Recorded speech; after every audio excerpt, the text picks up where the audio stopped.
Welcome to Quest for Fanghorn Castle, a medium-weight Euro-style race game, wherein players take on the guise of individual vampires with their own unique powers and abilities to vie for the title of Lord or Lady of Fanghorn Castle.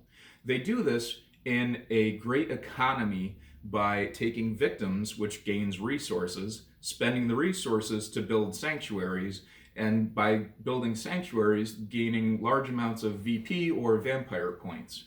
Now, this may sound very straightforward, but every choice in the game is that, a choice.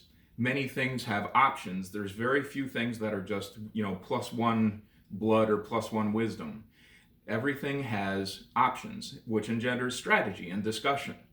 For example, when you take a victim, you'll have cards in your hand and a deck to draw from, so you can choose to spend the card in your hand or randomly draw from the deck and take your chances. Many other things in the game have similar style of strategy discussion within a player. We have a great mechanic called Sway, which are these gorgeous little green chips that a player can use to push their luck on dice rolls. They can also use it to change other dice rolls, like the location of the angry mob. Yes, we have an angry mob. You can see the board here. The angry mob inhabits a region on the board, and the board is modular, 6 outer pieces, 1 inner piece, and the players make their way around the board, building sanctuaries, gaining VP, and growing their claim to the Fanghorn throne. The 3 main resources, blood, gold, and wisdom, help them do that by letting them build these sanctuaries. The sanctuaries can be used for myriad things, such as sheltering for more resources, sheltering against attacks, or just getting VP and moving on. So everything in this game has options.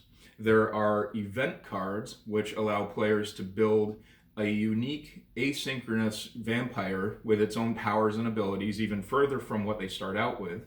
And there are events, lore, that are actually cards that take place once and then go away, such as garlic, cross, holy water, many things like that. So everything is tied into vampire lore and vampire mythology, making this a really great, tied together, tight gameplay experience that engenders a lot of table talk, a lot of strategy, a lot of temporary alliances, and it's vicious, fast-paced, and exciting. Players love rolling dice, but players don't want to get screwed on a dice roll, so they can use the sway to change it. Players love attacking each other, but they don't love being attacked, so there are ways to defend against it.